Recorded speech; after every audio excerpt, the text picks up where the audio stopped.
Hey there, Virgo. Welcome to your astrological forecast for the end of November 2018. Again, this is a general astrological forecast horoscope reading for the zodiac sign of Virgo for roughly the 29th of November. So I do it in this way, Virgo, just so we can look at kind of what the energies of November is leading up to. So this is a general reading for the zodiac sign of Virgo. You can be a Virgo sun, a Virgo moon, or a Virgo rising. It will really depend on what time of the month you were born, what time of day you were born. That kind of makes a difference in knowing whether you should be watching your rising sign, your moon sign, your sun sign. I don't know. This is for sun sign Virgo. Okay, so there was something else. Okay, I won't be doing the aspects in this reading, Virgo, just to let you know. I won't be doing the nodes. I will be looking at the planets in their zodiac signs and the house that they're in and how it's going to affect you. I don't want this reading to take too long because it's already taking me a long time as it is. And I just want to go over, kind of Jupiter and what type of luck and where it's bringing you luck and whatnot. Okay, and please keep in mind that some of these planets are generational, so you won't really notice its effect that much. So I won't be putting too much emphasis on those planets.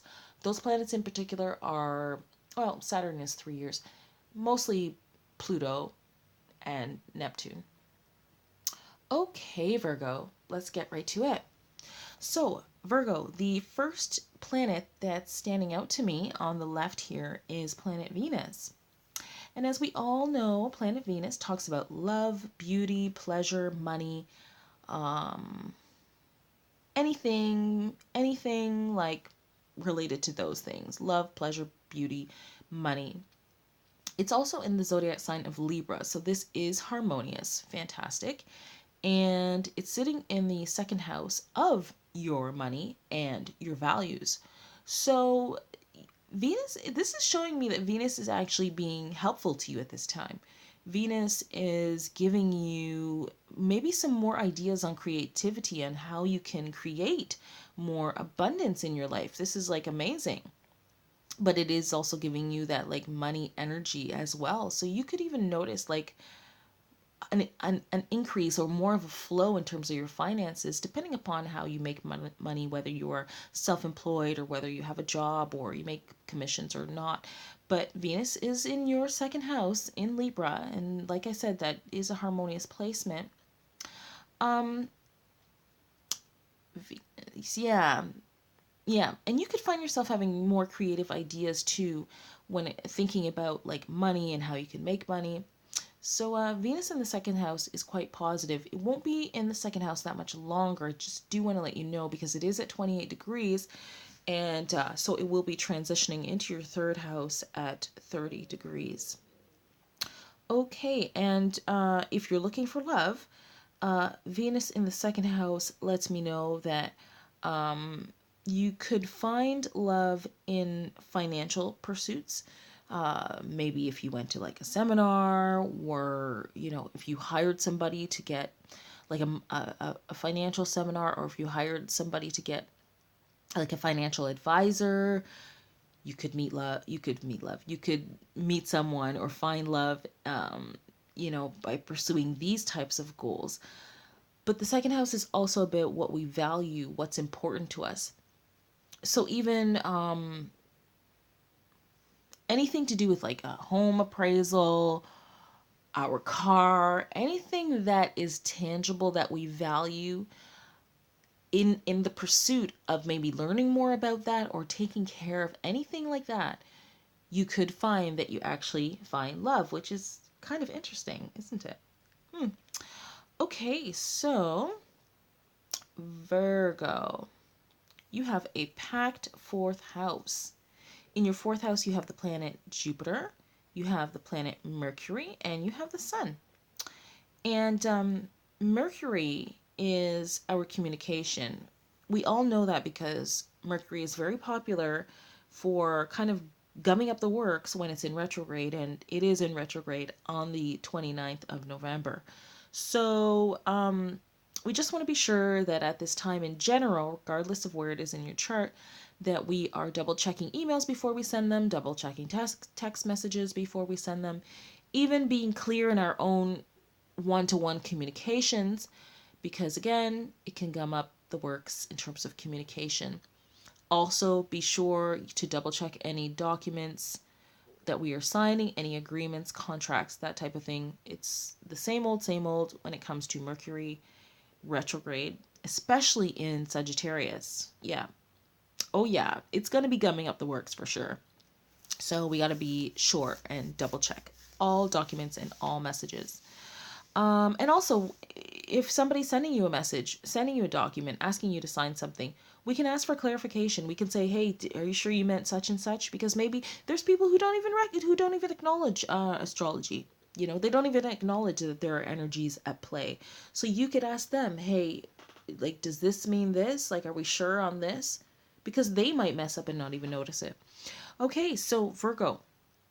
Jupiter is the planet of luck, expansion, growth, opportunity, abundance. It gives gifts. It's benevolent. It's sitting in your fourth house. It's at 4 degrees.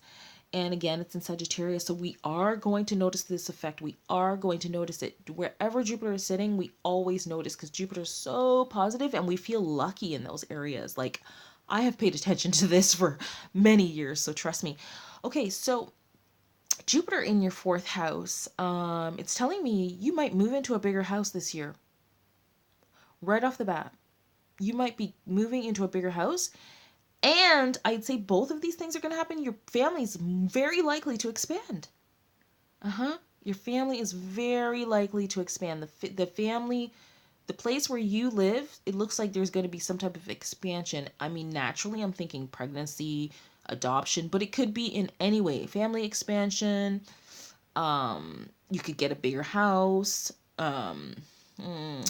Fourth house talks about domestic issues, the mother, parenting, grandparents, memories as well.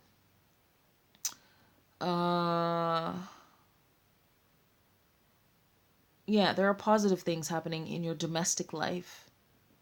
Somebody can even be getting married. It could be you. It could be somebody that you are closely connected to. It could be somebody that you live with. It could be somebody that lives close to you. Isn't that nice? There might be many celebrations in the home or having to do with the home or the domestic life. Wow, that's interesting. Okay, Virgo, so the sun is there as well, bringing more emphasis to everything that I've just stated. So you are going to notice these effects. You are going to notice Jupiter in your fourth house, and that it's bringing luck, opportunity, expansion, growth, and abundance to your home life. Wow, how nice. Okay, Virgo, sorry that my stomach is growling because I like to get my work out of the way. All right, so the fifth house. Ooh, you got a jam-packed fifth house. The fifth house talks about dating, love affairs, creativity. It's ruled by Leo. It talks about children as well. I also look at the fifth house as a business house because Leos are very entrepreneur minded. Now you have the planet of restriction, limitation in the fifth house. So at this time, you may find that you are not dating as much as you used to. That's just one possibility. Saturn and Pluto are generational planets, so you may not notice the effects of what I'm talking about because it may have been going on for some time. Also, Pluto can talk about obsessions. This doesn't necessarily have to be, but you could meet someone or you could be dating someone or involved with someone who's obsessed with you, or you could be obsessed with them in some way. In my opinion, Pluto brings a partner that is somewhat controlling. Yeah, somewhat controlling. And it's not like you wouldn't say, oh, well, he means to be controlling. Nope. Does anybody ever mean to be controlling? No. But you could find yourself dating someone who's just, it might start off as love, or maybe even it might start off very kinky. So you might like it. But, yeah, it could get to be too much in a little bit way. The other effect that this could be having is Pluto talks about rebuilding. So you could be rebuilding something in some way having to do with your dating life, um, or a relationship with your children or with children. Um, it's in Capricorn, so that is harmonious. Um, Both Saturn and Pluto are in Capricorn, so they're both harmonious at this time. So, yeah, yeah. So your dating life, your love affairs, creativity, and children are being highlighted, but yeah, it's just showing there could be like a rebuild going on or some type of obsession in any love affairs that you may come across at this time. Okay, so Virgo, here's your seventh house, and your seventh house talks about love, marriage, partnership, and relationships. Mars in Pisces is something you're not going to notice too much because Mars is fire and Pisces is water, and water puts fire out. But Neptune is in Pisces in your seventh house. And what this is actually telling me is interesting. You can end up dating or meeting somebody who's psychic. Now that's interesting. You could end up dating or meeting somebody or marrying even somebody who's a Pisces if you're not already married. The planet Neptune talks about receptivity. It's in its own sign in Pisces. Receptivity can be psychic awareness, subconscious. For some reason, every time I come to the Pisces sign and planet Neptune, I'm always thinking about psychic mediums. So those who say, like they talk to people who have transitioned, who have made the transition. So yes, I guess you call them psychic mediums. That's interesting. And it's in your seventh house of love, marriage, partnerships, and relationships. So yeah, you could definitely meet somebody like that. You could also be going into business with somebody who kind of knows about psychic ability and intuition and awareness.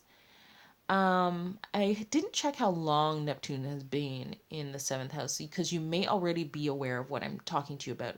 But if not, you might be just becoming aware of it right now.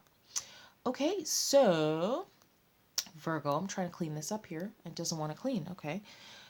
Virgo, the last thing I'm going to talk to you about here is this Uranus. Uranus in Aries retrograde is never my favorite thing to talk about, but I do want to talk about it to give you hope.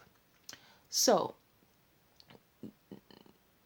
retrograde retrograde Uranus in Aries was bringing like a warlike experience, somewhere where you had to fight or stand up for yourself or think on your toes like for a really long time when it was leaving. And I believe it was like leaving and had its worst effects probably say between January to uh, May, June, somewhere around there. I know when it was occurring for me. But so, ooh, okay. So you went through this in your eighth house. The eighth house talks about sex, regeneration, transformation, business, savings, inheritance, money through service, money through business, money through selling. It can talk about taboo. Uh, yeah, something that is taboo or, unconventional. It can also talk about like the underworld, things that we don't want others to know, but that perhaps they are pleasures for us somehow. So, things were probably smooth for you when Uranus was direct in Aries, but when it went retrograde, oh boy, those areas that I just mentioned, transformation, regeneration, sex, money, savings, inheritance, that would have not been fun for you. You had to fight in some way in one or more of those areas. You had to fight, you had to think quick, things were always changing. Uranus is the planet of the unexpected. And the good news is we are coming out of that. You probably don't notice those effects now, or maybe you still do. Maybe there is remnants of that occurring right now. So Uranus will be direct in Aries. I'm so happy about that. January 5th. And it will be leaving Aries in March. So no more Uranus and Aries and having to fight and think on our toes and think, what is going on? Does God hate me? Blah, blah, blah, blah, blah. No, we are all done with that. Uranus will be moving into Taurus. And if you're wondering if it will be anything like it was in Aries, absolutely not, absolutely not, absolutely not. Uranus is a air planet and Aries is fire. When you put air with fire, it creates more fire. And Taurus is an earth. So you're not even going to notice the effects that much. I think it's going to be more of like a global effect and less personal. Thank the Lord. So, Virgo, that was your forecast for the end of the month. I will be doing a December end of month reading as well. So, again, the best way to use that is to know what opportunities are coming up for you and to take advantage of them. That's why I do these readings ahead of time so that you know, oh, okay, my Jupiter good luck and expansion is in the fourth house. Maybe I could expand my home, or if I was planning, if you're trying to sell a home, oh, this would be a good time to sell my home. Oh, if I wanted to, put an extension on my house, anything to like beautify the home or make it bigger or find, a bigger house, this is a good time to do it. So it's just to help you kind of know what opportunities lie ahead. So come back and check for your end of December reading as well. Push the subscribe button. And if this reading was entertaining for you at all, then please do give it a thumbs up. Thank you so much for stopping by, Virgo, and bye for now.